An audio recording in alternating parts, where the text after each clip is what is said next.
Hi guys, on this show we're looking at Caruso, McLean, Talbot, Starrett, McKinney, Dennehy, Crenna and Stallone. We're looking at 1982's First Blood.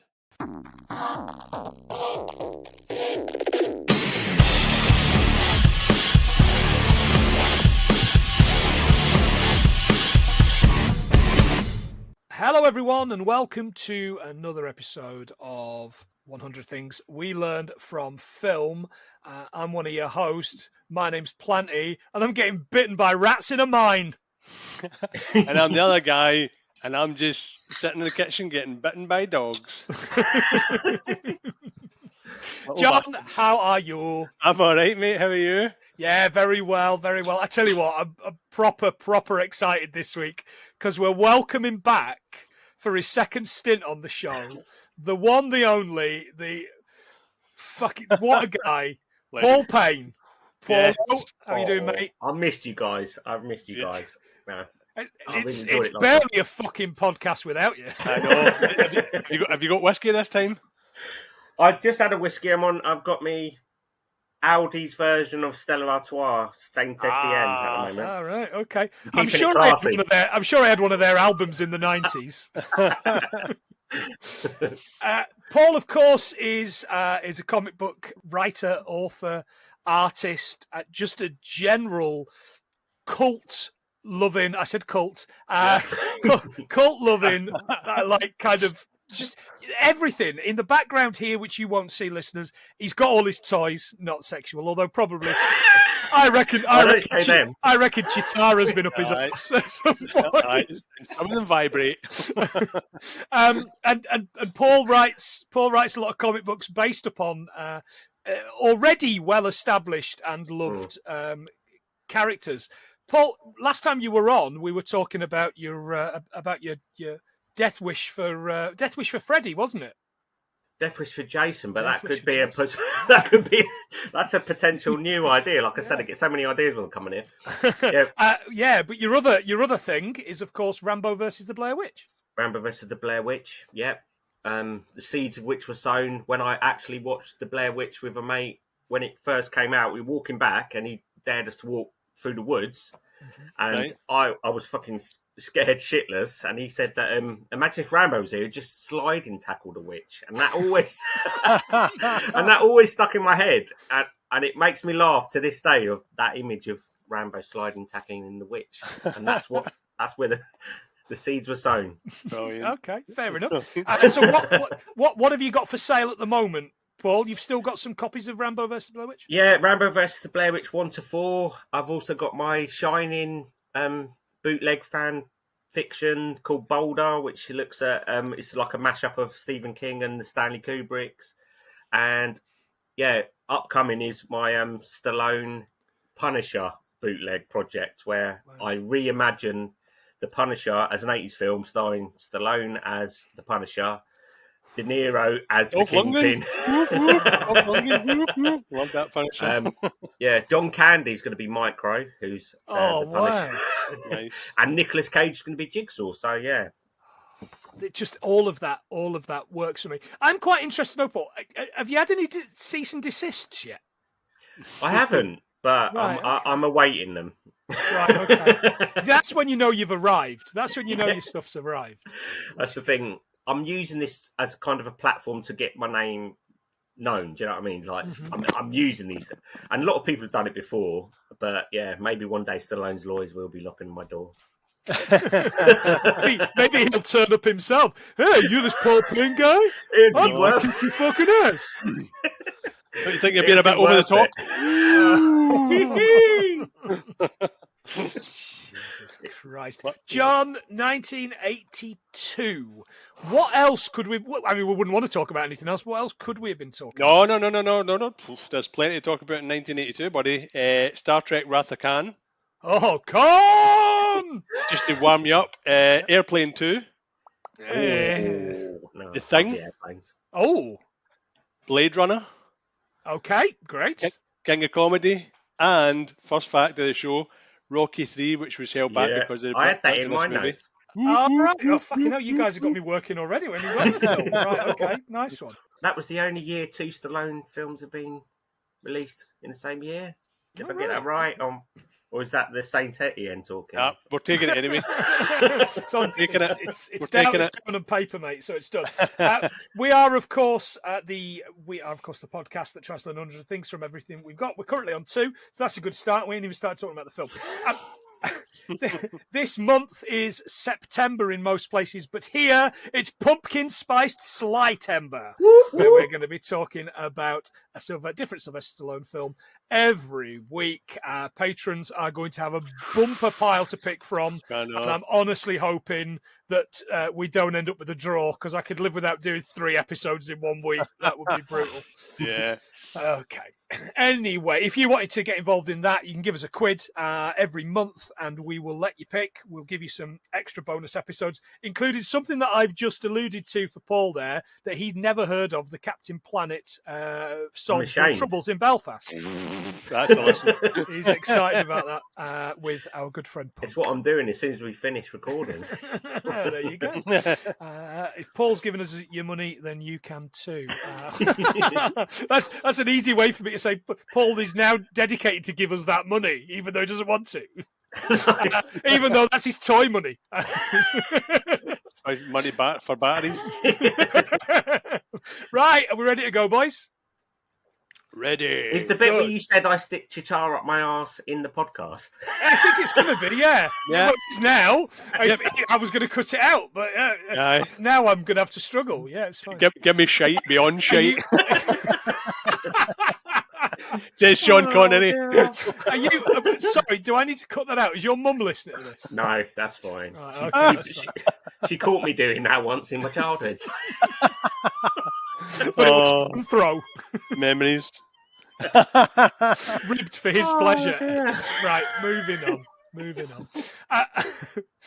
Right, we start with Stallone's character, John Rambo. Of course, because I'm using Word dictate on here, it's actually come up with Juan Rambo, which is a very different. Hey, Paul, that needs to be your next thing, the Spanish Rambo. Spanish Rambo. My name is Juan Rambo. I dance. I dive. He's walking this beautiful vistaed lake village, isn't he? He's so happy. He's so happy in this as well. That's this little kind of jaunt on his Yeah, like with his sack over his head. Yeah, Fucking Santa, isn't he? so happy, man. So But it's happy. the only part where he is happy in the hot. Like it just goes so tits up, then it's so. I mean, it goes tits up very, very early, doesn't it? Aye. We get this fantastic kind of title sequence as he's walking. One of them mentions Ted Kotcheff, who is the director. Also directed fans' favourite Weekend at Bernie's. That's in my notes. I there you go, love got Weekend it. at Bernie's. I know you'll have his other big film that he directed then, Paul, which links us to the last episode you were on. The Family of Cops. 1995's Family of Cops.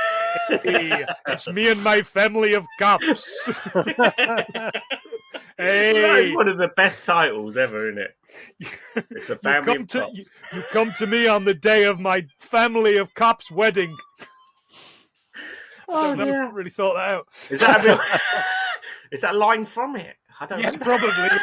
But there's like 3 of those. I think there's 3 or 4 of those, I think. And at no point does... You are schooling me today. No point does Chuck Bronson actually run in them either. I think there's a fair bit of them speeding him up like a Benny Hill thing. Bronson don't run. He don't need to. The villains go really slowly so he can catch them. Aye. Yeah, they take their time. Really important.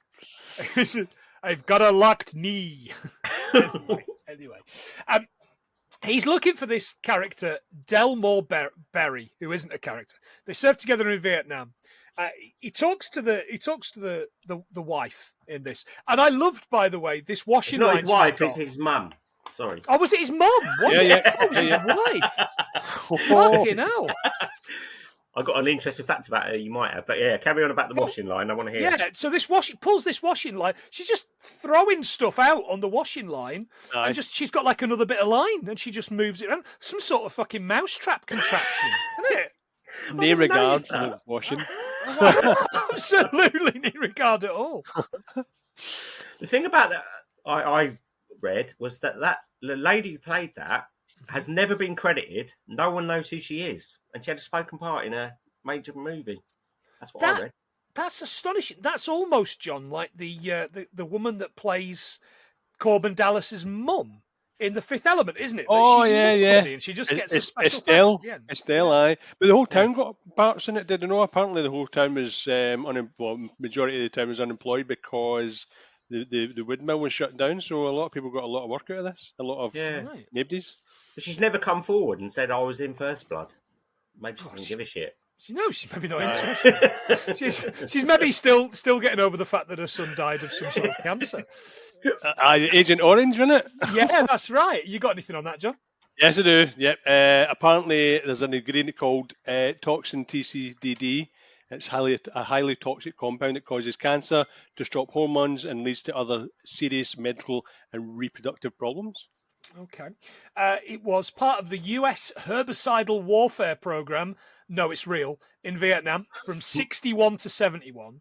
And basically, it kills all plants it touches, me included. The plan was to deforest Vietnam and destroy all crops, which is a bit of a dick move, my opinion. It was first produced in the States in the 40s and was used to keep things from growing on railway tracks. Right. By April 1993, Department of Veterans Affairs had compensated only 486 victims, although it had received disability claims from 39,419 soldiers who had been exposed to it while serving in Vietnam. There is also an American punk band called Agent Orange. Oh. Coincidentally, every founding member of that band is dead now. Whether or not because they were exposed to this stuff, I don't know. But they're all that is irony, isn't it? Isn't it just? But then punks, old punks, it does happen, doesn't it? I've got a few more facts about Please. Delmar Barry. Go for that. On the Rambo Wikipedia, he was the team's engineering and explosives expert. Okay. And he died of melanoma caused by Agent Orange. Cool. Well, not cool for him, at least. No. This, by the way, is meant to be Washington State, but it was filmed in British Columbia in Canada. Yeah. Yep. So she explains that he's gone. She explains that he's no longer around. He's dead. So he leaves, and in the next scene, he's heading into town, not walking with the traffic down the road, by the way, which I was always taught. Yeah. Walk against the traffic, not with the traffic, because we're a public service podcast. So walk towards the traffic, not literally in the middle of the fucking road, you idiots. I mean, lovely listeners. But... Well, Rambo's mum, who was, I saw on the Rambo wiki as well, was Helga Rambo, and his dad was named as Revis Rambo. Should have told him that. And there's two facts there. Mum and dad were called Revis and Helga. Okay, sounds like a cartoon of some sort, but sure. This town's called Hope, which is apparently the gateway to Holiday Land. Yeah, and I was I've seen that. Let's go to Holiday Land. I looked it up. No, nothing. It was just a prop. Yeah, it was just a prop. Yeah. And then the town of Hope is in mourning because the bridge itself was actually dismantled in 2012. All right. So that iconic bridge, they were raging. They didn't want to pull it down. In 2020, the actual town of Hope created a wooden statue of Rambo. Did they? I didn't see that in my research. Yeah, 2020. There's a statue. I think it's a redwood tree statue of Rambo, which is there, and so that's something to go. I've got to make a pilgrimage for that. Yeah, absolutely. Get my photo of it. The one in Philadelphia. And is there not a RoboCop one in Detroit, or did they never make that? We're going to do a RoboCop one in Detroit. Were you dreaming that? No, I guess they decided instead to spend the money on clean water. Yeah. God forbid, eh? We see Sheriff Brian Dennehy leaving his office. First time I've seen him as a baddie. Yeah, absolutely. Mainly because we've not done that terrible remake of Assault on Precinct 13 yet. He knows everybody, of course. There's this line where he shouts this guy, Dave. Hey, Dave, going to take a bath this week? I know. That's a dick. And I'm like, what is that about? Sounds like What this- is Dave's problem? Sounds like the school bully, doesn't he? Hey man, take a wash. Yeah. He's a great performance, but he's a cunt, isn't he? He really Oh, is. and that's Yeah, he's awful in this. Right. But I he- love Cocoon as well. I always remember him Cocoon. Yeah. I'm always surprised that he never tried to hunt down a man in Cocoon. You know, he never tried to hunt down those old people that took all the good stuff out of the water in Cocoon. You know, I guess he should have done. He spots Rambo walking, and he says, "Look, with the US flag on your jacket and looking like you look, you're causing trouble in the town." And he offers him a lift out of town. He says, is there anywhere I can eat in this town? Yeah, there's a diner 30 miles 30 away. miles, I know. That's 30 miles. Wow. Jesus. What a prick. We don't want people like Rambo in town. No drifters. The town's quiet and boring, but that's how people like it. He drops him across this bridge that John's talking about, of course. And turns around and says, look, if you have a haircut and a bath, he's obsessed with people having a bath. You'll get hassled less. Do you know what, though? I think that was the turning point. I think up until that point, Rambo was just going to move on to the next town or whatever. But that little last line, word of advice, take a bath, whatever. And the irony is as well, I think, how blow dried does Rambo's hair look? It looks it's magnificent. So luscious. As good as his hair in Death Wish. In Death Race, sorry. It's Exactly. Death Race hair. It's great. It's been freshly washed. It's been blow dried. He does not look like a smelly dude at all. No, it does not. Anyway, he turns around and heads back in across the bridge, back into the town. Sheriff turns the car around, basically arrests him. It's all really heavy-handed. He's frisking him. He finds this massive knife and takes him to the police station to book him in for vagrancy, resisting arrest, and a concealed weapon. Now, this character Art, right, who's booking him in, I had to look twice because I was certain it was Grandpa Joe from Willy Wonka. I didn't notice that, was it? No, it's not. It's No. not. It looked like definitely him. not. There's absolutely nothing stopping him getting out of bed on a morning to a young Uncle Joe. But he starts off all right as well. Turns out he's a prick as well. Yeah, I thought he was decent. He's a fucking asshole. No. John, did you spot the little ginger boy at this bit? Well, it's the only time David Caruso's been starred in a film with Sylvester Stallone. So as soon as I seen his little ginger hair, I thought, oh my God, I know that guy. David Caruso is one of those people I just despise in anything I see him in. I don't know why. I think it was back in the 90s when he was like this sex symbol to all the ladies and everything. Yeah. Like NYPD Blue and everything. And he was, and I've never seen anything and been convinced by him. But that's just me, maybe. No, I understand. He wasn't even 30 here. To be honest, I thought he wasn't even 20. But turned out he was like 28 at this point. Yeah, he looked like one of the Waltons, didn't he? He did a little bit.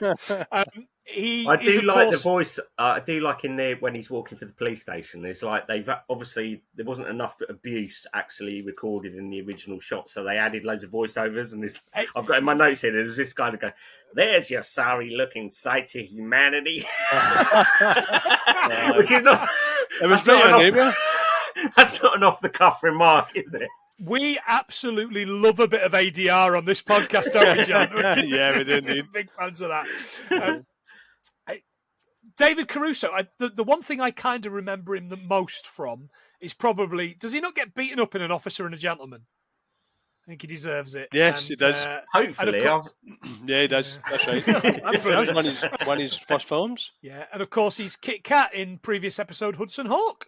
Yeah, sure he is. Yeah, and CSI Glasses Man in that CSI Miami thing.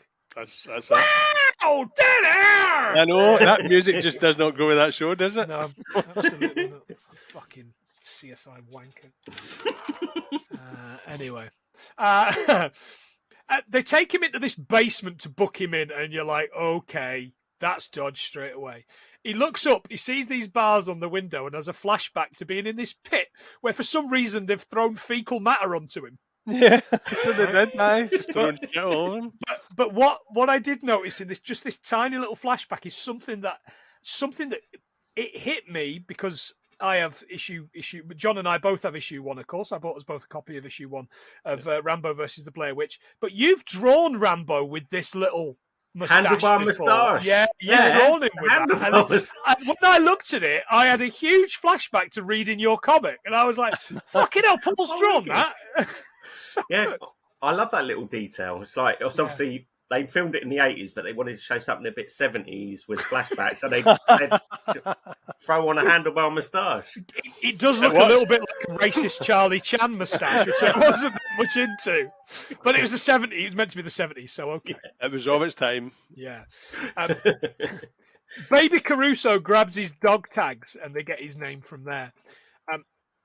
Rambo's it says you put him through the telex, didn't he? He does say he'll put him through the telex. You got that, John? Did anybody look it up? Yeah, I did. Did you? Oh, no, on you go. Yeah, on you go. Okay. Telex is the name of the network. Had exchanges built in the 30s in the USA and UK.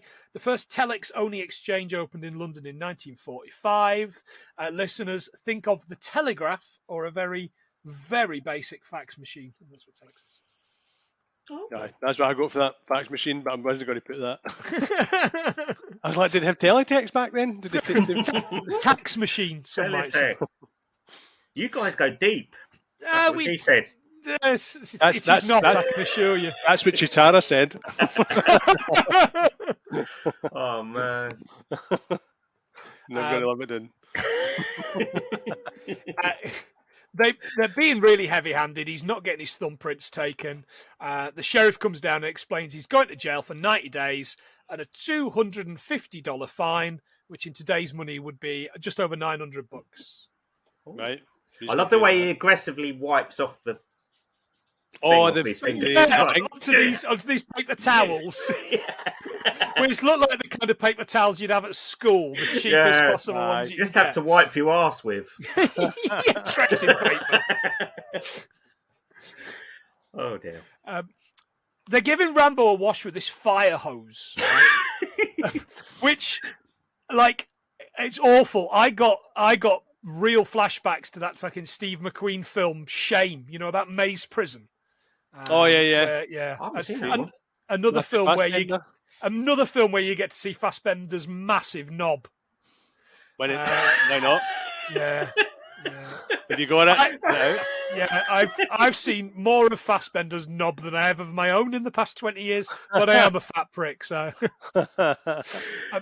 I think you need to do October as the month of Fassbender's knob. To follow up slightly.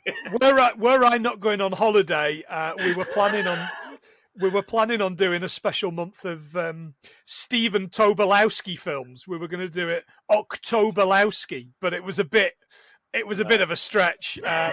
He's got like 400 films. Of course, the best one being Groundhog Day. So we're just on Groundhog Day. What about Fassbender's November? Does that work? It kind of works. It's the perfect antidote to Spooktober, isn't it? I know. Or just November and just get films with dicks in it. November. Remember the 5th of November.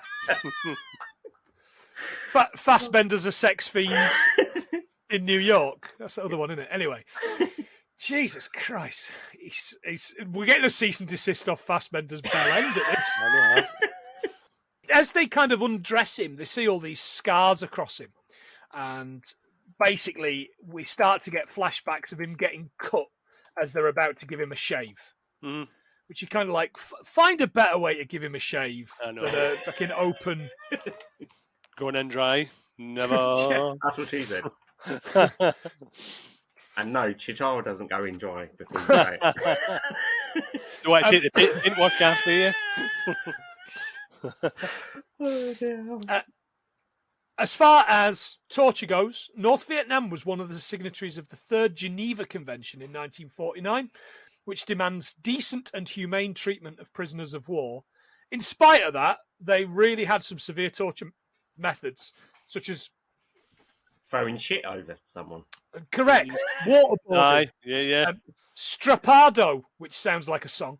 Irons, beatings, prolonged solitary confinement, and malnourishment. So, it wasn't all just a bug jumping up and biting you in the butt, eh? Back in the forest. What about Russian roulette? That's a myth, isn't it? From Deer yeah. Oh, the deer Ow! hunter? Did him out! Yeah, absolutely. Yeah. Oh, well, for a myth, it didn't do it didn't do him very much good, did it? He escapes. He fights his way out, doesn't he? And escapes. He basically batters them, all these cops. Then he runs up the stairs, and this guy comes at him, and he kicks him out of a window. This plywood window. I love that bit. I love that. I took one look at him, and I'm saying, "Is it Arthur Crabtree from Alan Below?" I'm saying, "Good morning," as he goes out the window. Was he the one that went, "Hey, what's going on here?" Again, a bit more ADR, wasn't it? Fucking Borat.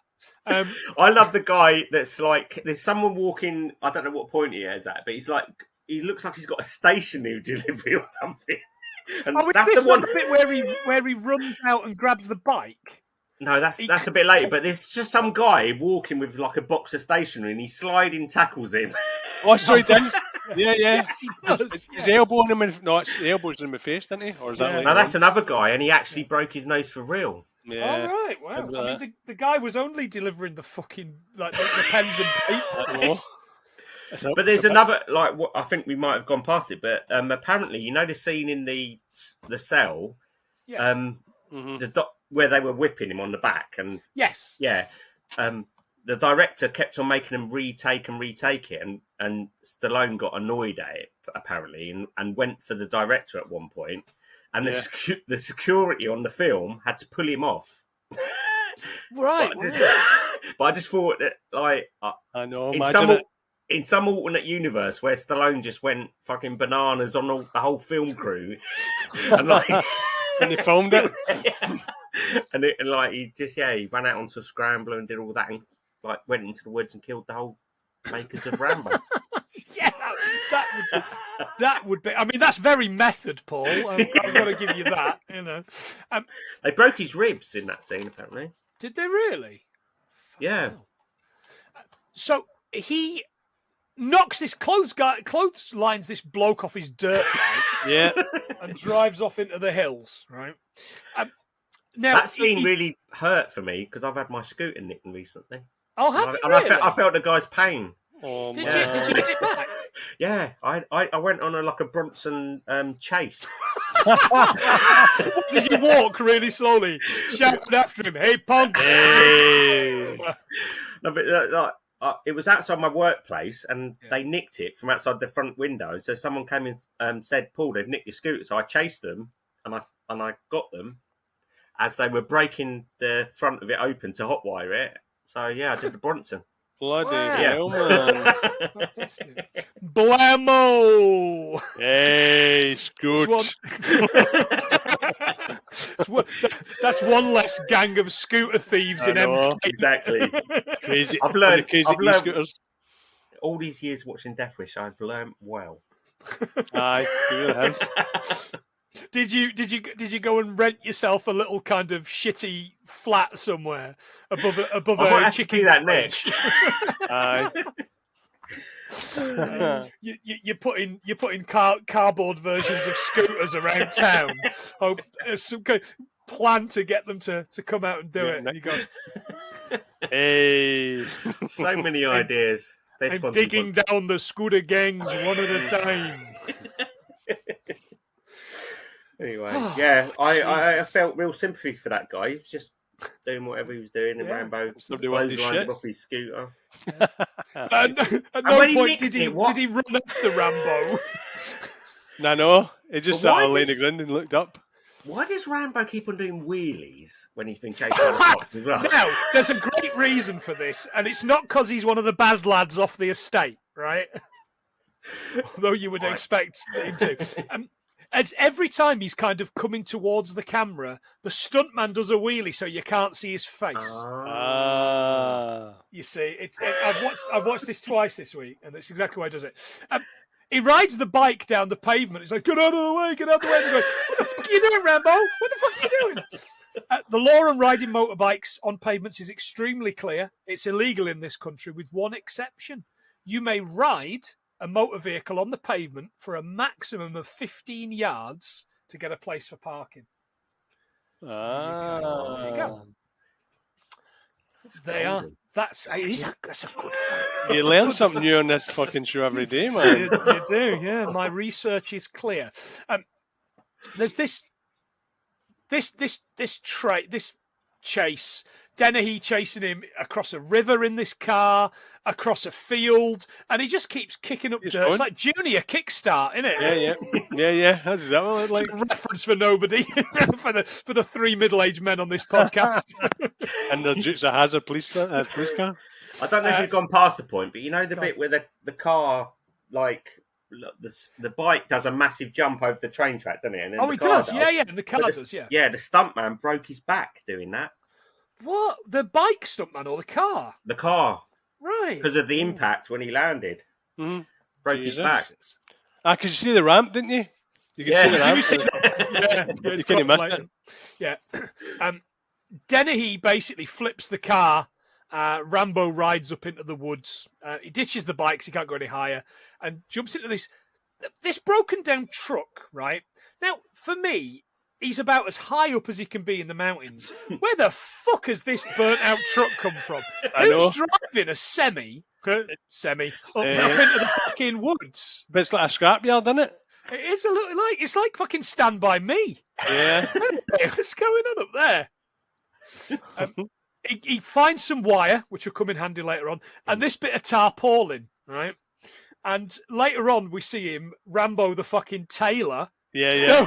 And he's turned this into some sort of fucking tabard, he's cleaning an office building in the 90s or something. It was canvas. I'm just gonna hoover while you're on the phone.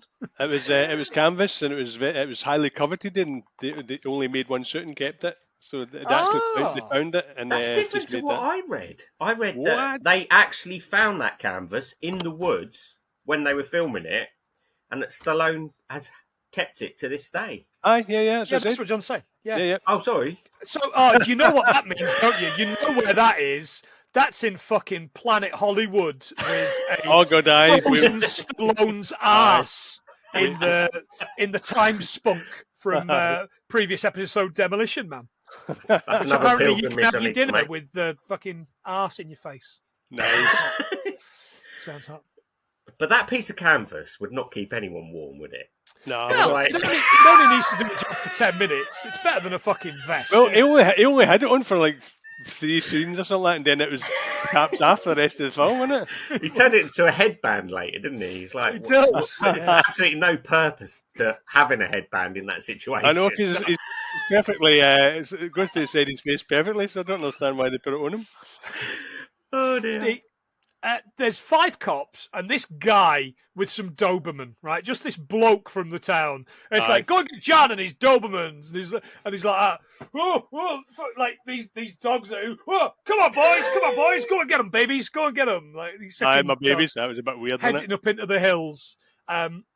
Rambo gets his knife out, and in the hilt of his knife, he's got this detachable compass. Yeah, and I was which like, I never noticed. Brilliant. I never noticed that until I researched it. And he's got it twists off, doesn't he? He can take like a little piece of string out to stitch himself up. Yeah, I've got a story about that. Go on. So, do you remember the story ages ago about somebody that swapped a paperclip for something, and something that became bigger and bigger and bigger? Car. Yeah. So, when I was younger, somebody had, I was younger, maybe I was about 12, 13. Someone had one. So I tried all sorts of my Megatron and swapped them all sorts, my Casio calculator, watch, everything. And he gave me it. So here's me with this Rambo knife. You could take it, you could unscrew it. It's got a compass, unscrew it. It's got matches, it's got wax matches, it's got string, it's got everything in the dookie. Mm-hmm. So I was like, proud as punch, went to my bed, put it under my pillow. Now, my dad never spoke to me about shit, right? He never came into my room. He didn't interact with me, did nothing. One time he comes into my room, sits on my bed, feels something, pulls it out and snapped it right in front of my face. So I had a Rambo knife and I didn't get to use it in any situation whatsoever, but he snapped it up right in front of my face. I was raging, man. It was horrible. Oh, John. I'm crying for baby John now, like. I know. My Megatron was away. I didn't even have my watch. I was watchless. It was horrible. I'd half Your an ice viewers though. can't. Your viewers can't see this, but this is one of my favourite things in my toy collection. It's an Argentinian pink Rambo knife that was sold in the 80s. It lights up as well. What? Fucking hell. I've got the normal version as well, but this is the Argentinian variant that's pink. Oh, right. Wow, that's fantastic. Has it got the So compass? good. Has not got the compass. It hasn't got a compass, no. No, because Argentinians all know where they're going. Famously. That So- knife, while Yes, we're on the please. knife, I've got facts about that because it was created Call by... that a knife. It was created by Arkansas knife maker Jimmy Lill. Okay. And it was custom made for the film, but there was 4 different versions of it used in the film as well. So, yeah. Just on the You can buy a replica one on knivesandtools.co.uk for £169.95, complete with Stallone's signature etched on the blade. Sounds a bit dear to me, but That's the other thing I'm going to be doing after the podcast is ordering one of those. That's a lot of dollar, mate, for a replica knife. But yeah, well, you do you. So they basically corner him on this cliff, and he climbs part way down just as the helicopter comes along.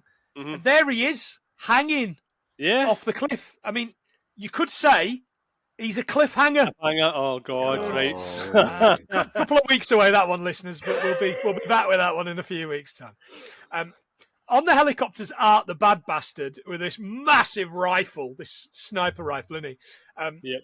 Shooting at Rambo, and he's to the pilot, keep it steady. He says, I can't hold it steady because of this thermal draft.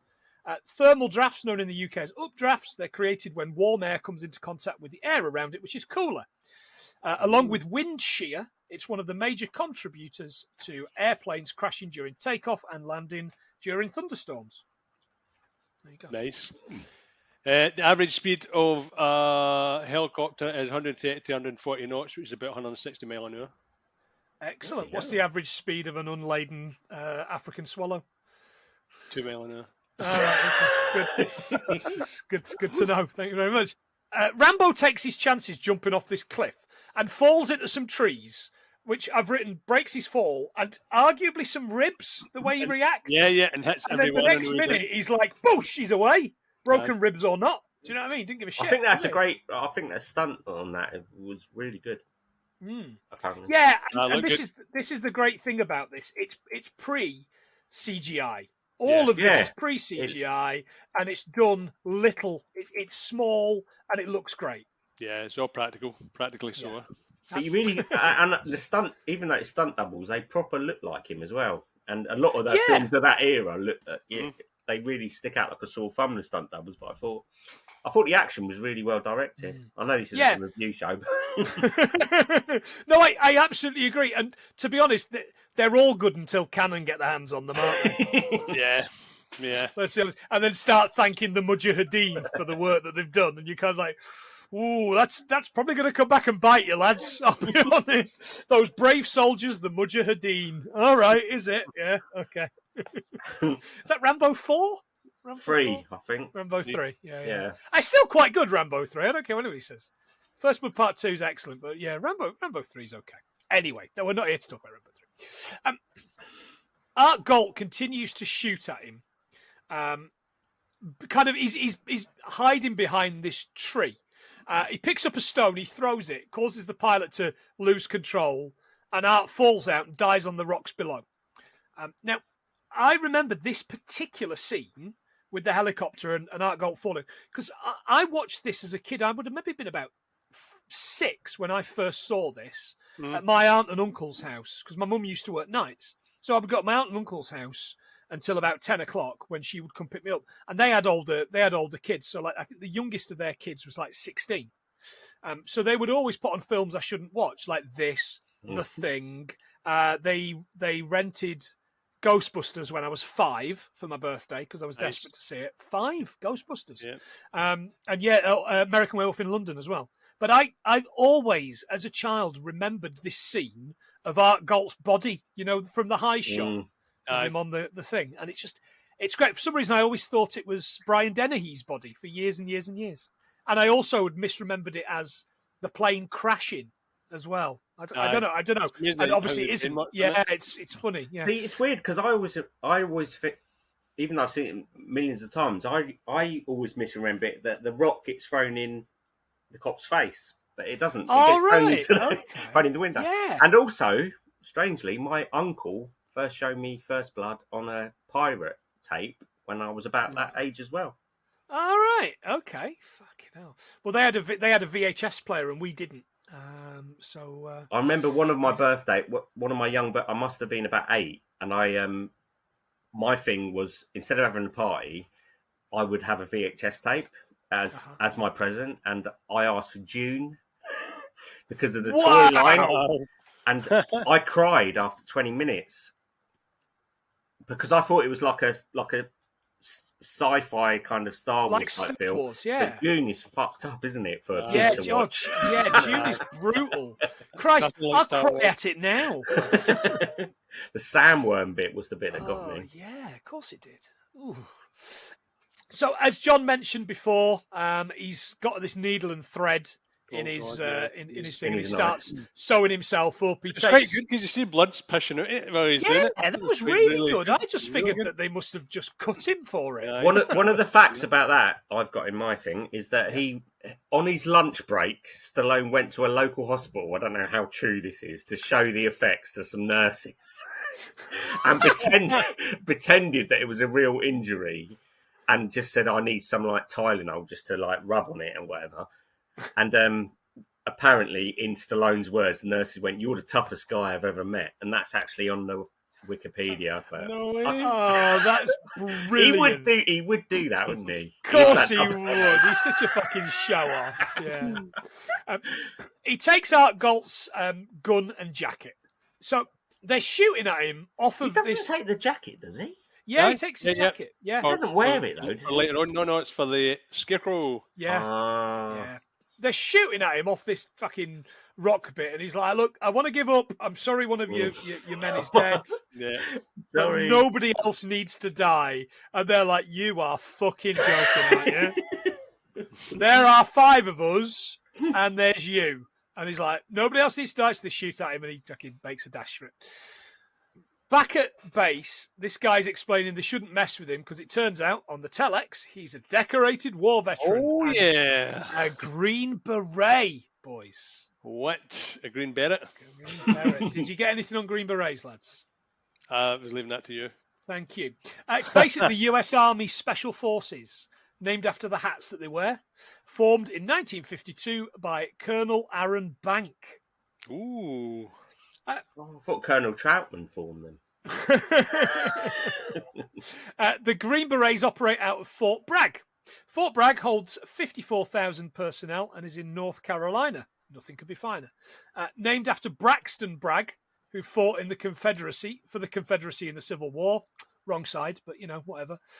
My favourite fact about Fort Bragg: actress Martha Ray, who was known for stage performances at USSO shows in the Second World War and Vietnam, is buried there. What? She wanted to be buried there because of all the fucking soldiers she'd fucked, I assume. That's really fucking odd. Can we go and visit Mum? No, I'm sorry, it's restricted. I know. Can't take any flowers to see Mum because we've got fucking clearance. Final point on the Green Berets, and you boys know exactly what I'm going to talk about. The Ballad of the Green Berets by Barry Sadler is a 1966 song which made it to number 1 on the US billboards, number 1 on the Springbok Radio chart, and number 4 in the German charts, Tommy. Number 26 here, released in 1966. And how John does it go? knows the last time England had a team. It's a fucking awful dirge. It's the Ballad of the Green Beret. Fucking dirge shite, man, for boomers. Boomer music is what it is. But they'll all be dead soon, and I'm not. So it's all good. Moving on. It starts to get dark, and in the woods, Rambo's basically chopping some steaks, isn't he? These steaks are brilliant. Like, what's he making with that? What could it be? He's doing a pre-predator, isn't he? He is, yeah. There's a storm, and they spot Rambo, and it's basically the scarecrow that you mentioned, John. Yep. And then he starts shooting at them. They get shot at. The dogs get sent in, and we basically listened to dog death, which I wasn't into at all. Oh, it was a dog punch, so we don't know what died. It was definitely a smack. Because as he spit, he's definitely out of bullets. Did you hear the way he hit that dog? You're like, Jesus. Punching Dobermans, man. Fucking hell. Dobermans, of course, the Doberman Pinscher was originally developed around 1890 by, you begot it, a guy called Louis Doberman in Germany. Yeah. The most famous Dobermans, lads, who were the two most famous Dobermans? The ones for Magnum PI. Yeah, do you remember what they're called, John? Audit and Sodit. Zeus and Apollo. Yeah, there you go. Absolutely. Fun stuff. Louis Doberman was a tax collector, night watchman, dog catcher, and keeper at a dog pound in 1890. The dog catcher, did he wander around the town going, meaty chunks, all free today? Springer kids as well. The dog handler's been shot, but all he's doing is crying about his babies, as John pointed out. He's like the fucking Rancor master in Return of the Jedi. You know? Oh, he's fucking annoying as well. Like, he obviously hears one of his dogs getting shot, and then the next minute's like, go and get him, and like, pew, another one. You wouldn't have done it, would you? You wouldn't have done it. How the hell don't he win? He's a really big character, the dog handler in the book. I don't know if you've read the book. He's like really close to the Sheriff Teasle, like as an old family friend kind of thing. Mm-hmm. And this is nothing. No, I haven't. I haven't read the book, but I've got a few facts about it, if I may. The book is set. David Morrell, the writer, his book is set in Kentucky. The name of the character came from the Rambo apple. Yeah. Which his wife brought home while he was trying to come up with a suitable name for the character. Brilliant. Right. That was my first fact, but I didn't actually read it out because I thought it was a bit pants. That was stupid. Anything goes to try and get to 100 in this podcast, mate. You're an old hand at this. You should know. Right. Now, the making of this fucking film, what a story that is. I've tried to condense what seemed like about 15 minutes of writing into 3 or 4 lines, so forgive me if it's a bit basic. 1972, the rights were bought for $175,000 by Columbia, who couldn't get it made. They just because the Vietnam War was still kind of ongoing, it was still close to people's minds. They just couldn't do it. The rights were then purchased by Warner's for $125,000. So you assume that Columbia must have just gone, let's throw it. Let's cut our losses, I guess. And finally, Orion Pictures made the film after buying the rights and the script from Warner's for $375,000, which seems like an astronomical amount of money until you realise that on its 15 million budget, it made 125 mil worldwide. Man, that's it was so in development hell, wasn't it? Though I read there's so many different lost Rambo movies that could have been amazing because I saw Al Pacino was approached, Robert De Niro, Paul Newman, Gene Hackman for the Sheriff, Clint. But I would have loved to have seen a proper adaptation of the book with Al Pacino, with someone like Sidney Lumet or someone directed. Man, can you imagine? Yeah, but Pacino didn't want to do it because he said it was too dark. Oh no, I thought he wanted to play as a psychopath, and he didn't want to. I read both of those, and I don't know which was the truth.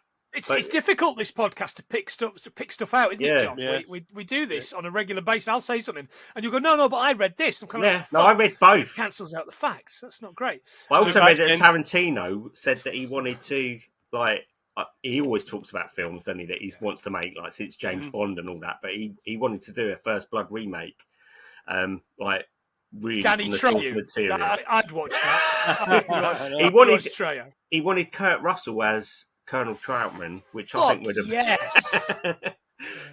and Alex, someone from the House of Gucci as Rambo.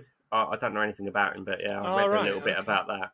But I think there is a really great adaptation of the book that needs to be made. But I also read in my research that who's the author? David Terrell. Yeah, that's David Morrell. Yeah, David Morrell. He preferred the film to his book, and I don't know whether that's true Oh, or not. high praise. That's okay. high praise indeed, isn't it? Yeah. Anyone. It's a lot of fun, and I think the director had written the director had written the screenplay with Morrell. So yeah, great, fantastic. David Caruso gets a knife in his femoral artery, by the way, which is a fucking belter of a way to kill somebody. God, he ain't coming back from that. You'll bleed out in 3 hours, apparently, if your femoral artery gets nicked. I thought you stabbed him in the arse. He hadn't got a Chitara with him, so he didn't have a choice. I knew that. Sorry, Paul. We invite you on. We invite you on because we love your stuff, and then just fucking slag you for 2 hours. Great. It takes out the remaining 2 cops close quarters, leaving one of them, this Shingleton guy, Valerie Shingleton, tied to a tree, right? With this fucking bit of metal around his neck. Of course, it's a garrote, quite blatantly a garrote. The last civilian execution in Spain by garroting was the spree killer, Jose Maria Haribo, in June 1959. I can't believe they named a packet of sweets after him. I know. I didn't know that execution by garrote was even a thing. Yeah. They killed 2 in 1959. The other one was killed in May. I didn't make a note of his name, but there you are. That's another secret fact there. He jumps out this bush covered in ferns and puts a knife to the sheriff's throat, doesn't he? And I'm kind of like, fucking hell, that really wouldn't work, would it? No. He says, in town, you're the law. But here, I am the law. Next week, lads. It's coming next week. We're going to be talking about him being the law next week.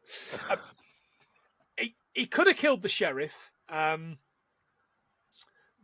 he doesn't. He lets him go, and he heads back to this base camp that they've created. Yep. Ambulances, mobile units, state troopers are here, and these TV reporters. On the mobile helipad, I don't know if you noticed that, but there's a helicopter lands right in the middle of a river. Did you notice? I didn't notice that on one of these inflatable things. It was only like a helipad, but it was like a portable one. So I looked it up, and for life of me, I couldn't find it. I know you can get a helipad installed for $15,000 in America, but it doesn't mention anything about a portable helipad. $15,000. I want the fucking helicopter as well, please. All they're doing is mowing a H into your grass. You could do that with the blades yourself if you get the right angle. Give me a simmer. He tells the sheriff it's not his jurisdiction. This is the head of the state trooper. Sheriff's not having any of it. The TV channel are there as well. Mitch explains to the sheriff that the deputies might have been a bit rough with John, doesn't he, this character? Right. And he's like, look, I trust my deputies to make the right decision. Why would God make a man like John Rambo? One of the great lines from the film about to come up. God didn't make him, I did. It's brilliant.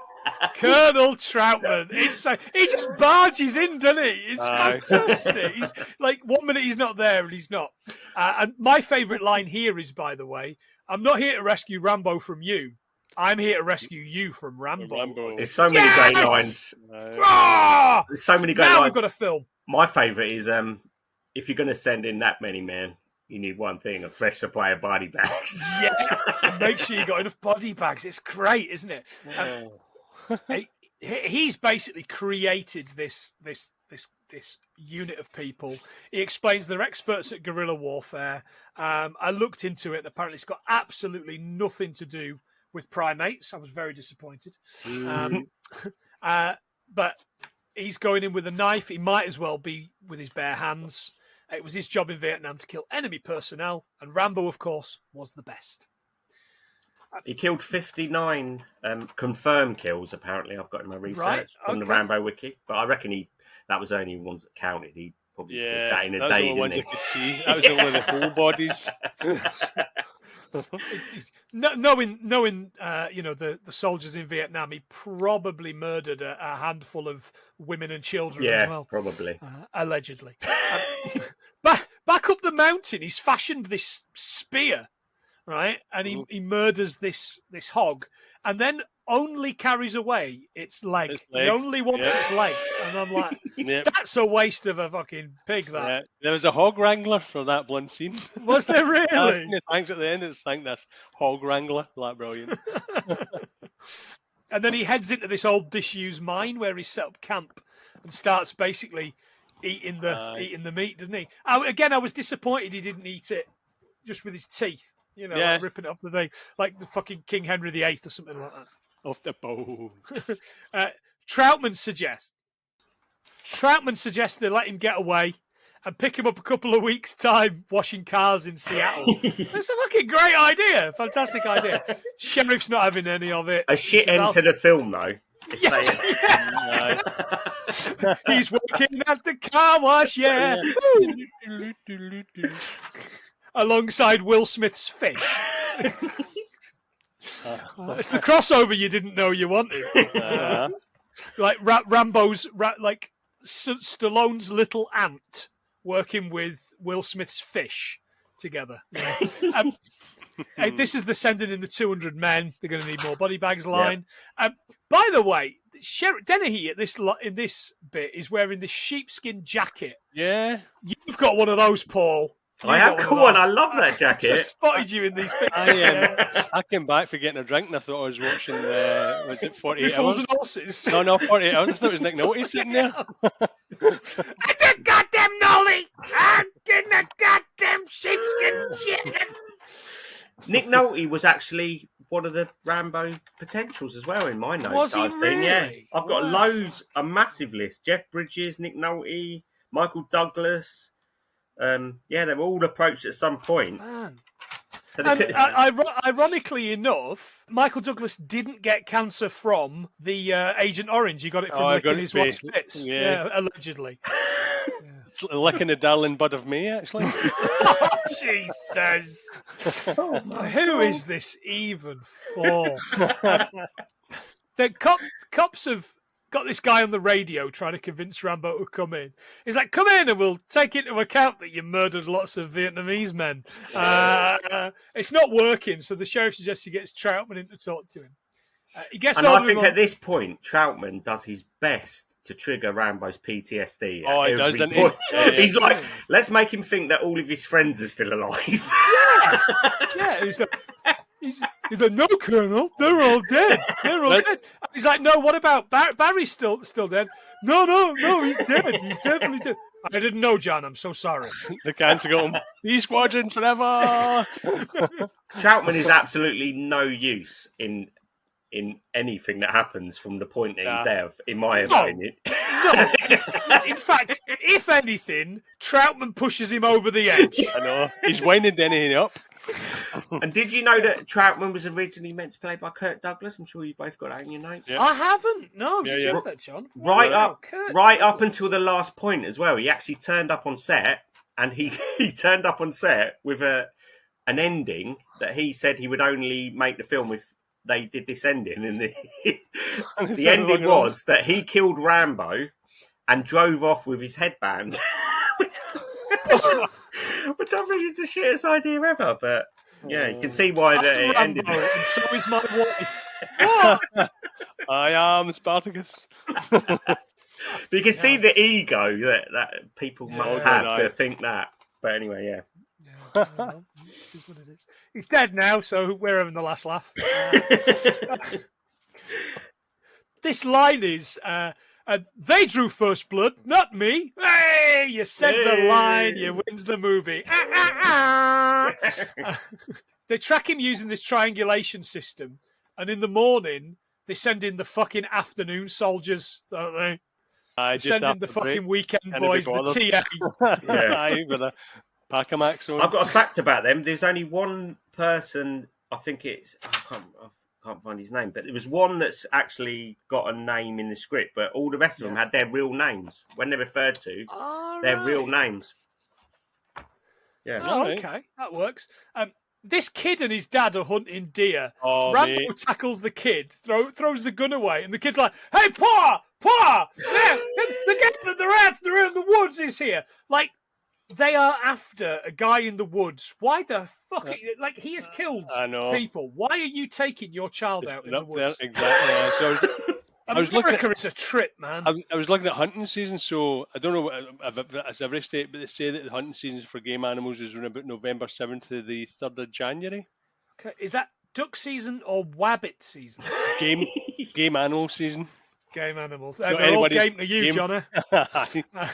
Game for a laugh. The soldiers start chasing Rambo. He heads back into the abandoned mine, and there's this firefight between them and the weekend soldiers. And then they refuse to do any more because they're not paid enough. Except one of them, Earl, who has a fucking bazooka. God. He fires it at the standard equipment. Yeah, absolutely. And the entrance to the mine collapses, and it traps Rambo in.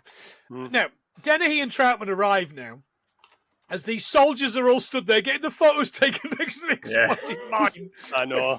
It looked like a monument, didn't it? They were doing that whole monument pose. It was almost like that bit from Flags of Our Fathers. Aye. And he's like, they've got to dig to find the body. He's like, I've got to be back at the drugstore tomorrow. I've just found my notes. That's Clinton. He's the only fictional named character. Because he had a spoken part, but the rest of them are known as their real names. Thank you very much. We, of course, know Rambo isn't dead because we've seen all the other films, including that really, really racist last one. In fact, I haven't seen Last Blood, and I don't think I'm going to watch it. He's got a horse farm, Paul. I thought he was going to be like... got a horse.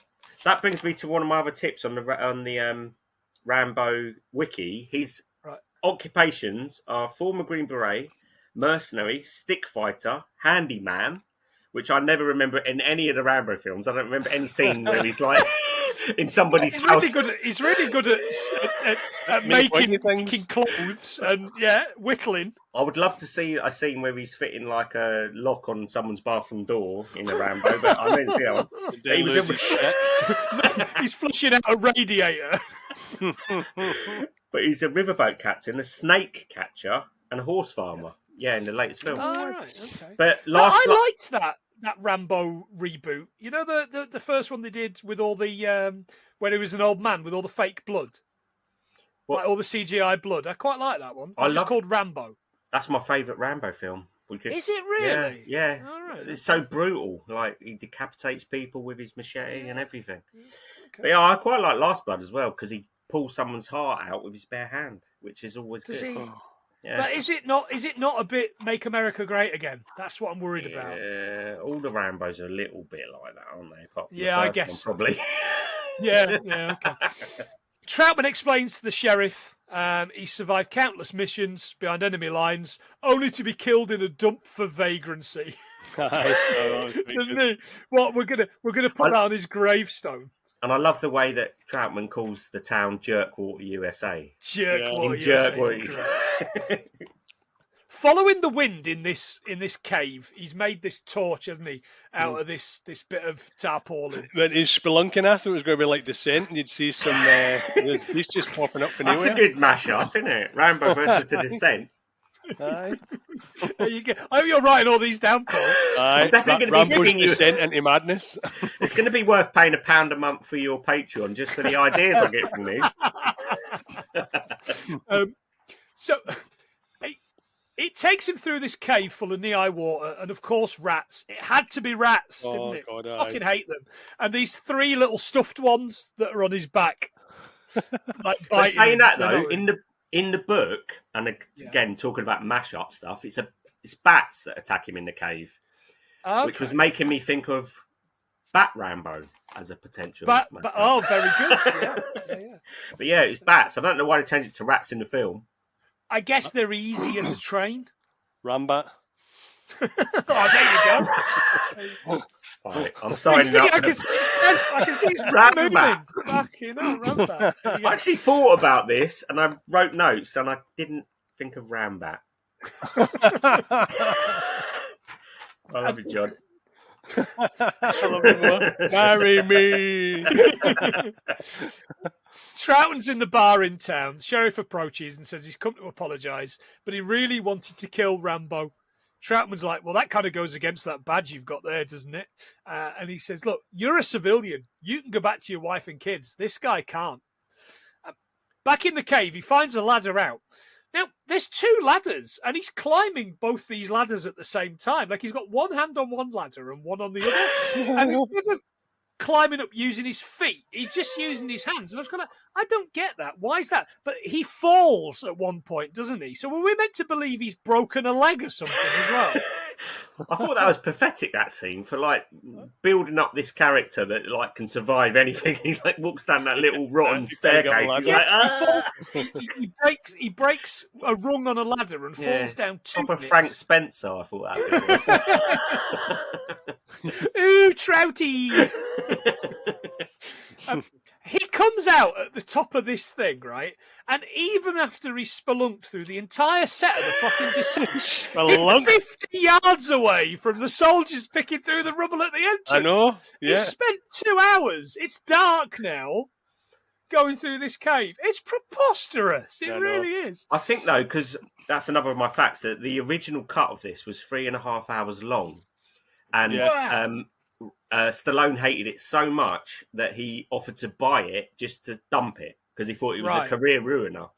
Because the only success Stallone had up to that point was the Rocky films. Everything else he did sunk like a... Yeah. So, yeah, he tried to buy it. But I reckon the pacing in this film is really weird. And I reckon that there was a lot more in that cave that was cut out. Because you're thinking it was cut down from 3.5 hours to 90 minutes. So... Yeah. And there's another bit at the end where when he nicks off the army van and he drives out of the town, it's daylight, and then he arrives in the town and it's pitch black. So there was loads of stuff cut out there as well, I think. So there's loads of there's like a Blues Brothers style police chase into the town.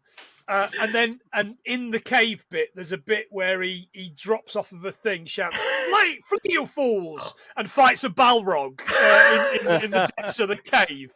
We missed all that. I mean, it was huge. It was over budget. It was never going to work. I hope that 3.5 hour cut comes out someday. I bet it's shit, but I bet it's shocking. Yeah, but we all shouted for the fucking Donner cut of Superman, and that's amazing. The Donner cut of Superman's great. I haven't seen that. It's really good. I mean, it's quite obvious which bits are kind of thrown in. Yeah. And it's worth a double bill of the two of them. I think it's worth watching Superman 2 on the morning and then having a bit of a break and, going about your day and then watching the second one on the night. All right. Donnercut's good. So, as you mentioned, he jumps into this army truck, this guy driving it, and he's like, "What have you got in the back there?" A bunch of M16s. And he's like, "Great," and then kicks him the fuck out of this truck. Yeah, the problem I've got that is there's only one fucking machine gun in that, and it's an M60. What the fuck was that all about? I don't know if any of you guys read as well that during the filming of First Blood, that an army van with 40 weapons was stolen from the set. 40 weapons in it. Yeah. Wow. The M16, of course, 1964, it entered US military service. The following year was deployed in jungle warfare operations during Vietnam.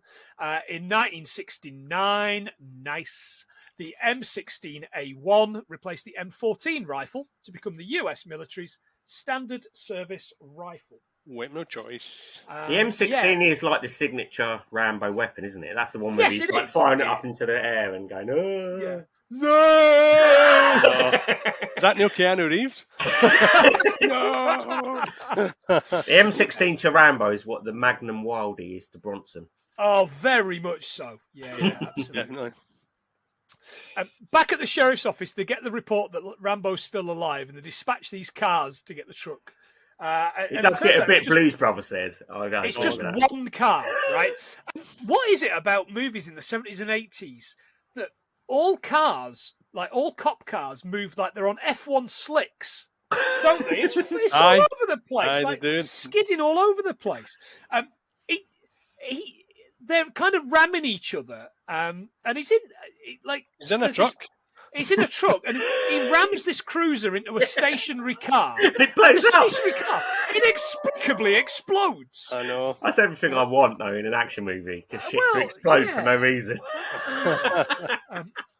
Somebody's left a lighter in there. Rambo heads across the bridge, and this police blockade, and they're shooting at him, going, "Pull over, stop!" And he just fucking another ramp over it onto this. What I could just figure was a polystyrene fucking car. Lands on it. He just carries on into town. And this is the bit where it's pitch black. Now, I think my issue here is it took him, I don't know, all of about 3.5 minutes on a scrambler to get up to where he needed to be on a little scrambler. It's taken him 4 hours to get back into town. What I mean. There's at 60 miles an hour. I'd like to know what that cut bit was, though. What did he do in that time? Did he go to another town and cause chaos, or? Yeah, there must have been a lot that's happened in that cut segment. There's probably a training montage. Did he get rid of all those M16s? Did he run up a mountain? Hearts on fire. I hope that is the lost scene. Sheriff at the top. Yeah, checking. I am in for it. Paul, actually, because you're a guest, I've got to ask you. I mean, I'm going to throw a Rocky into the patron's choice. Is it gauche to just throw in Rocky 4 or Rocky 3 instead of starting at the start? Like, can we start with a later one? Because we did it once with Home Alone, didn't we? Yeah. I've got so much love for that is one franchise where I can watch any of them and love them. There's not any I don't like. I think we want to do the ones that have got the most things you can take the piss out of, and him defeating communism is a win for me. Yeah, but Rocky 5 I think it's amazing. Like going back to, I love the scene where he goes back to Philadelphia and he finds a box with all of his 70s clothes in it, like his hat and his leather coat and his little tennis ball. That wee robot. I love that robot. And Mickey's Force Ghost comes back to... And Adrian has to go back to work in the pet shop. But yeah, Rocky 4, Rocky 5, but I love Rocky Balboa. Okay. I love them all.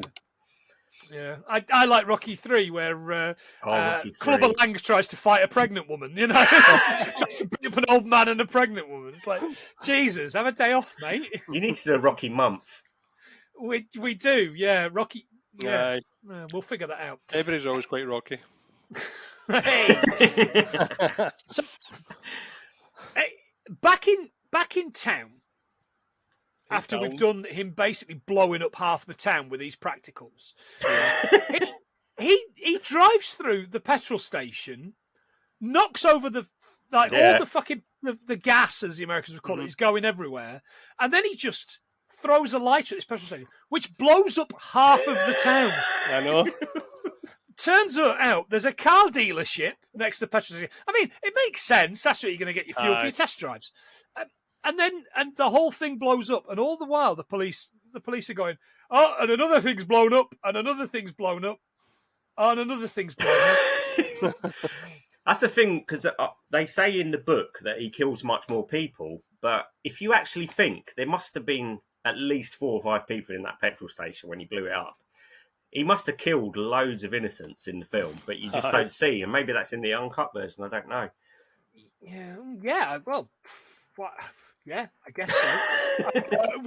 That we'll never see. That's basically in fucking somebody's basement somewhere. Is in his? It's like in his vault, like Prince's vault. When Stallone dies, we're going to get a 7-hour cut of The Expendables 4. And I'm going to buy the special edition on Blu-ray. Of course you are. Of course you are. Right.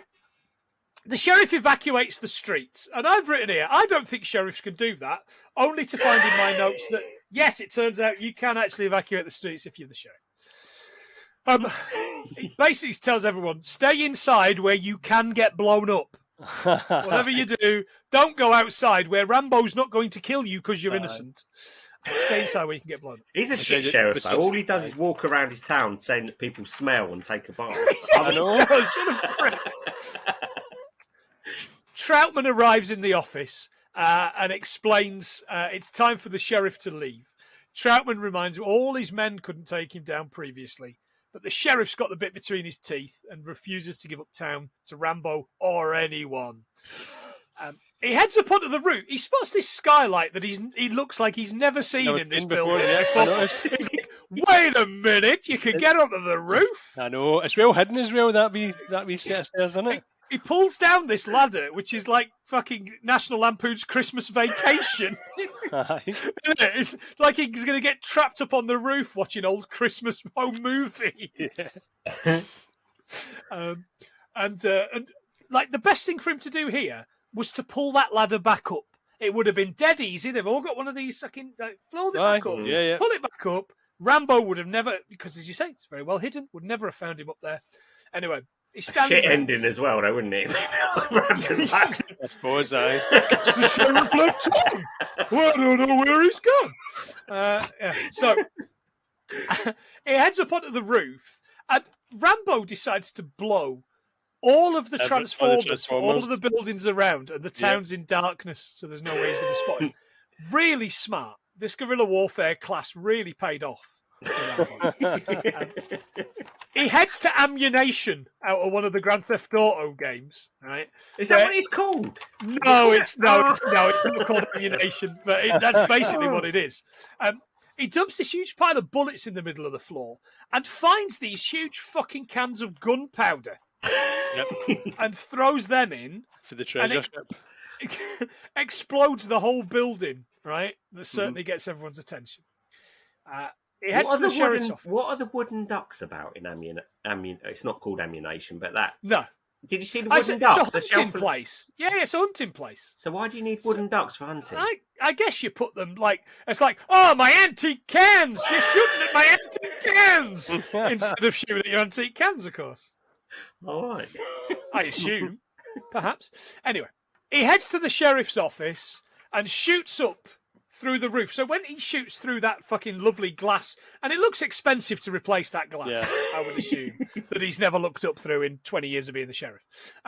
But he shoots at him, and basically Rambo, after just one fucking look, knows exactly where he is and shoots up through the ceiling. Now, at this point, through the tower. Both times I was watching it, I was certain it was like a cartoon where he shot up in a circle and he would come through the hole in the roof. Like Underworld? Yeah, exactly. Both times I was certain that was going to happen. And of course it doesn't. He falls through, he basically gets shot up. Trautman comes in. He says, John, it's not going to happen. The building's surrounded. It's over. Mm-hmm. And this is the bit that touched me the most. The war isn't over for me, you know. When I came back, I got shot at by these dick protesters, but they weren't there to experience the war. In the field, you got a code of honor. You watch my back, and I watch yours. There's nothing. I was able to fly helicopters, drive tanks. I was in charge of millions of dollars worth of equipment. But here they won't trust me to park cars. Tears. And I was like, man, it doesn't... Your performance of that just brought a tear to my eye, to be honest. That's not even the fucking... that's not the sad bit, right? But the sad bit coming up, it's just too funny, right? It's meant to be really sad, but it is fucking brutal, right? He talks about this guy, Forrest, right? Who, for me... The guy's called Forrest, so it's quite touching. It's a lot less touching for you, Paul, because you've never got over the fact that you're in League Two and we're now a Premiership football team. You're still not over it. Episode, I've got to get a fucking dig in at them, haven't I? I'm not paying £1 for your Patreon after this. You've ruined it now, man. Fucking ruined it. But I did think specifically of you when he mentions that this kid came over with a shoe shine box. And you lot would fucking love that, being from the home of the shoes. Cobblers, you know that. The old shoe army. This guy who wanted a Chevy convertible, we're going to cruise it around until the tyres fell off. One day, this kid with a shoe shine box turns up, and he's like, shine your shoes? And Joe says yes. And at this point, it turns out Joe Pesci had a fucking bomb in his shoe shine box. And Rambo comes back with some beers, and he's got his entrails all over me. nobody would help him. I said, I want to go home. I want to drive my Chevy. Where's your legs? Where's your legs? And that was the first time I realised the word legs has 12 E's in it and 2 R's. Legs. It's one of those genius scenes, though, isn't it? Where it can make you laugh and it can make you cry at the same time. But it is. There's a leg. And I think about it every day. And what was that in the beginning of that speech? Though he's going, magic markers, magic markers. What was that? I don't know what that bit out. I don't know what the magic markers has got to do with it. Mans is a fucking wreck, and and just like hugging Trautman, and Troutman's kind of like, "Whoa, this is fucking awkward." Mixed emotions. The state police lead him out, and at this point, I was like, "Fucking hell, we must have another 20 minutes left here." No, that's it. Right. The fucking credits roll. We had space in it for the whole credit. 100%. We're at the end of Dog Day Afternoon. Yeah. And this piece of music rolls. It's a long road by Dan Hill, right? And we've got a freeze frame, and I haven't had a freeze frame at the end of a film for fucking donkeys. Aye, I've not seen many of them in ages as well. I think it's a great way to end a film. No, I could but not. When you jump up there with your legs up. I think you'll find, lads, it's pronounced lurgs. Lurgs. Yeah. Anybody have anything on Dan Hill? Did I have anything on this? Oh no, sorry, I was going to look at it, but I knew you'd pick up on that. No, I didn't. Oh, No, I avoided it. It wasn't written by Dan Hill. It was written by Jerry Goldsmith. That's all I got. Who, of course, did the whole thing. And it's in later films as well, but they changed the lyrics for the later ones. Right. It's how I ended my Rambo versus the Blair Witch comic as well. The last page is the lyrics to Long Way Home. Oh, there you go. Fantastic. Let's add that just for jokes. Why not? And do you know what? To my mind, John, the first truly brilliant film I think we've watched in months. It's very cerebral, isn't it? It's full of Yeah. brains. I had a great time, and I cried and I laughed and I took the piss. But it's a great film, yeah. It is a great film, and you can see why it absolutely kickstarted everything else. What else have we got, boys?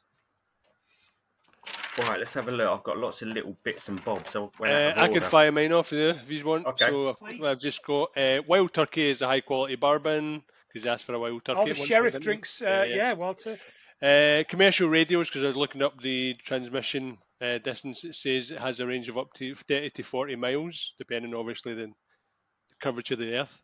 Yeah. 3,000 years ago, the ancient Egyptians hung tunics on reeds to scare quail away from their crops, hence the scarecrow thing. Wow. The term pansy essentially means a delicate flower. Oh, right, okay. There you go, because that was in there.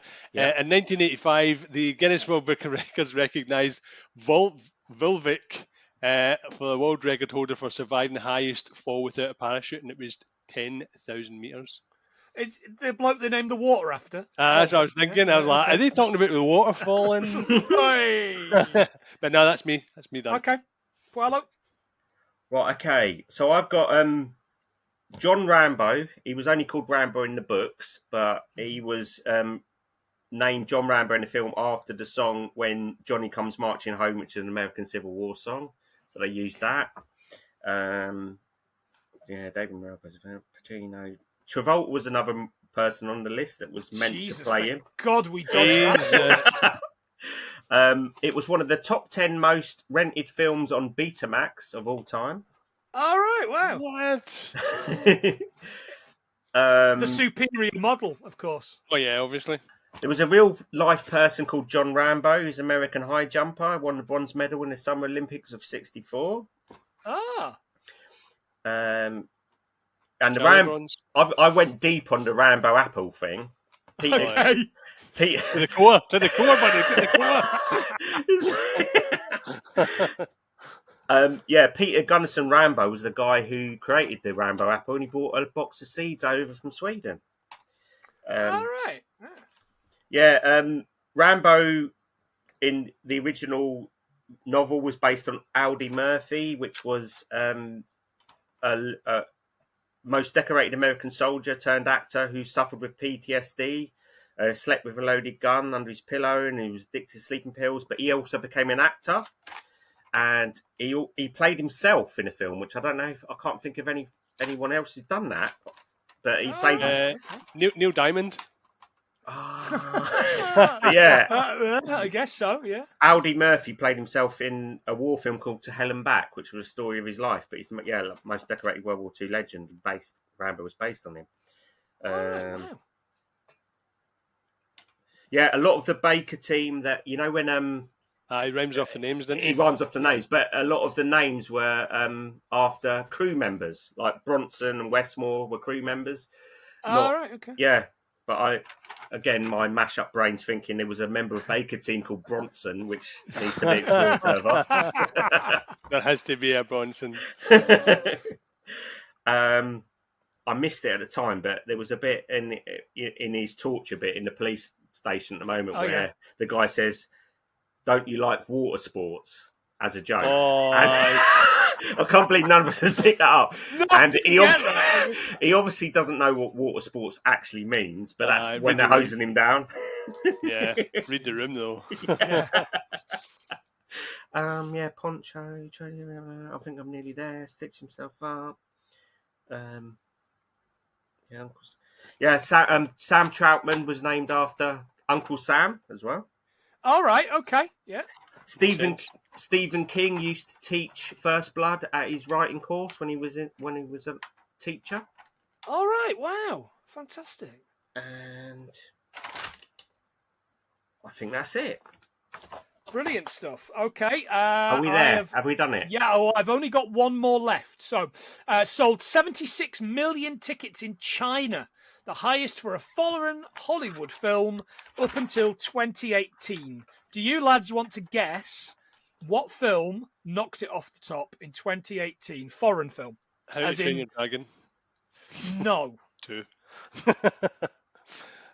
2018. Was it one of the Marvels? No, but it is part of a franchise.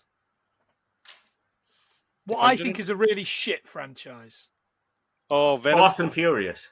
The Fate of the Furious. Well done. Good work. That's another fact. It played originally. It was biggest and most popular in Turkey. It played for 50 weeks straight in the cinema, in the main cinemas. 50 weeks straight. Because they love stabbing people in Turkey, don't they? Slitting throats and things like that. Yeah, anyway, at least my Turkish barber was fucking brilliant at cutting me. Jesus.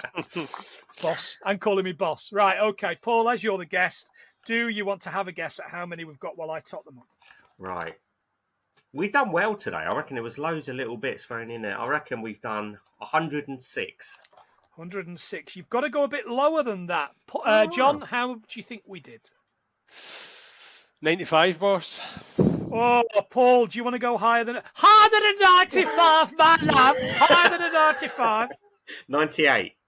Ah, you're both wrong. 100 things! Yay! That's been the second time we've hit it on the fucking noggin. Right on the nose, aye. Good work, those. One more thing. No, shut up. Shut your puss. You chop. Paul, you've really helped us out there. Thank you very much. We love having you on, even if it's just fucking shit crap. Do tell us where people do tell our listeners where they can get your bits and pieces. Not your chitara up your ass. But tell us where they can get your comic books. Yeah. So I'm Evil Genius Artworks. So you can find me on Instagram is my main sort of like where I post, and links to all my Etsy store and everything's there, so you can get all the books there. So at Evil Genius Artworks, pretty much you can find my weird books there. Smashing. Great. It seems to be a we'll have you on every year job, this, I think. So we'll see you in 2023 for something else that's related to something you're whoring. But it's always one of our favourite episodes. I'm so excited to edit this. I can't wait to edit this. No, it's been brilliant, guys. I've got belly laughs. I've got a sore belly from laughing. Always love it. Anytime. Brilliant. So yeah. whatever. We're going to let you head off, mate, so we can do the patrons thing. But once again, thanks so much. We really do appreciate Anytime, it. guys. Always a laugh. Cheers, Love buddy. you both. Okay, thanks, Paul. Little reminder that pay us £1 and we will shout you out every single week.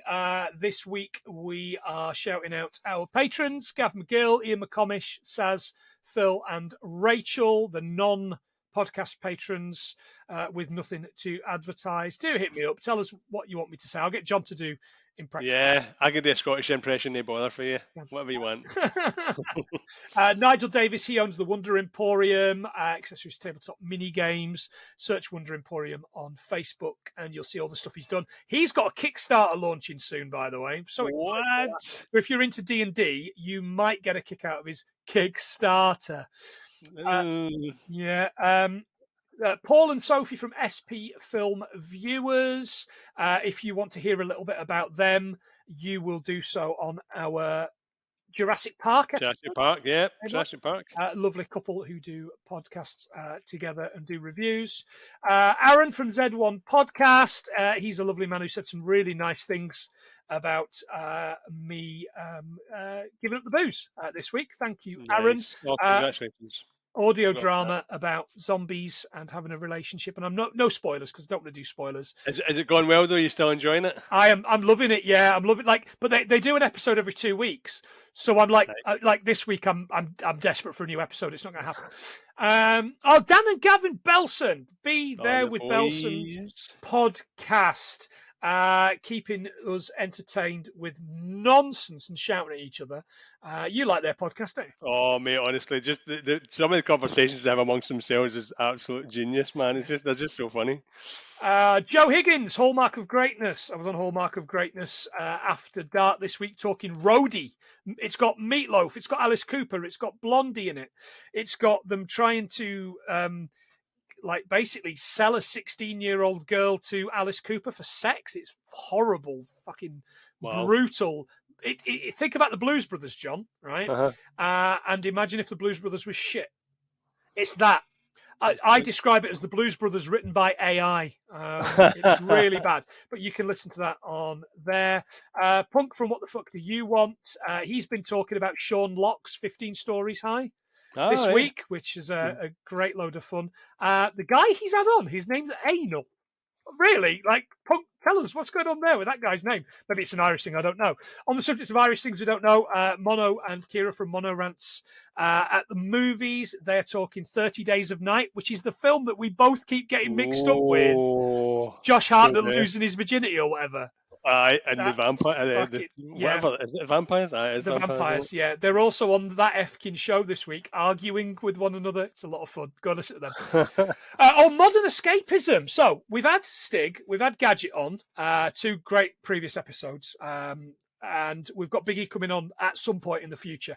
But it was their 100th episode this week, right. Which if we'd not fucked about between us, being busy getting new jobs and having lives, we'd probably be on our 100th episode. No, we would. But anyway, but their 100th episode is a great treat. I started listening to it this morning.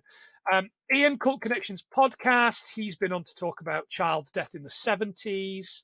And I talked this week with Maria, who is his new host for all the Star Wars TV shows that he does. All right, okay. She's a long-standing Instagram friend of mine. She's very, very and regular listen to this podcast. Hi, Maria. Why are you getting a hi? Give us $1.50, Maria. I'm not going to show you how much, but she's going to be the new host for Andor because she is funnier, smarter, and got a lot more chat than me. So she's going to be doing the Star Wars stuff with Ian from now on. But this week, all 3 of us got together and talked about the Star Wars Vacation Special, which is a Lego cartoon, which was interesting. Oh, man. Yeah, it's all on there. Josh Wilson. Oh, Josh Wilson has shared with me today. He is writing a Scar anthem. I'm so excited for you all to hear this. It's very busy. It's a lot of fun. He's just a lovely man. I love his face. Really is. I'm so looking forward to smooshing his face next year. It's so beautiful. He is a beautiful, beautiful man and a beautiful very talented, wife, very and they talented. make beautiful children. If you want to get mentioned, give us a quid, and we will mention you every episode. Yeah. Absolutely. Or if you want us to mention someone that you hate, do that. We'll do it. We'll slag them. That's fine. John, next week, we've already alluded to it in the episodes, but what film are we talking about with Joe from Hallmark of Greatness next week? Judge Dredd. Judge Dredd. Yeah. Not the Carl Urban one, but the other one. But I'm looking forward to it. I still love the ABC robot. A lot of love for of course you fucking do. It's got so many great characters, and it's got a love interest. Who doesn't want Judge Dredd to have a love interest? And it's got the Exorcist in it.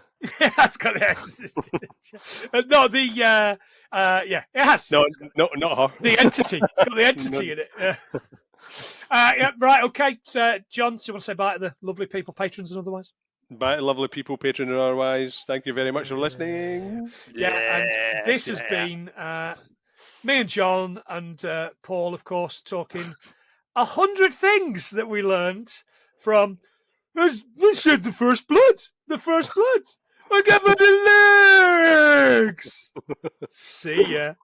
See you guys.